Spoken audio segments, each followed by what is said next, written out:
আমাৰ এতিয়া তৃতীয় বৰ্ষৰ দেওহাঁহ প্ৰতিযোগিতা আৰম্ভ হ'বলৈ আগবাঢ়িছে।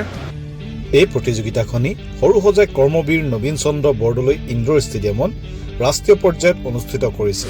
প্ৰতিযোগিতাখনি অনুষ্ঠিত কৰাৰ কাৰণটো হৈছে যে দেওহাঁহ হৈছে আমাৰ ৰাজ্যিক পক্ষী, কিন্তু দেওহাঁহক বৰ্তমান মাংসৰ বাবে চিকাৰীয়ে চিকাৰ কৰি কৰি একেবাৰে শেষ কৰি পেলাইছে।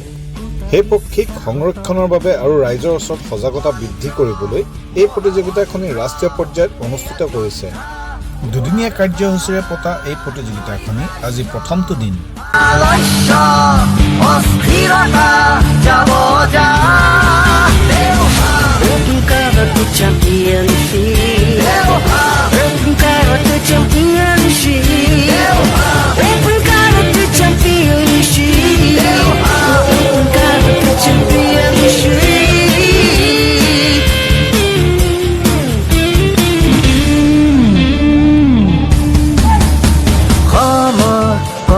কৰে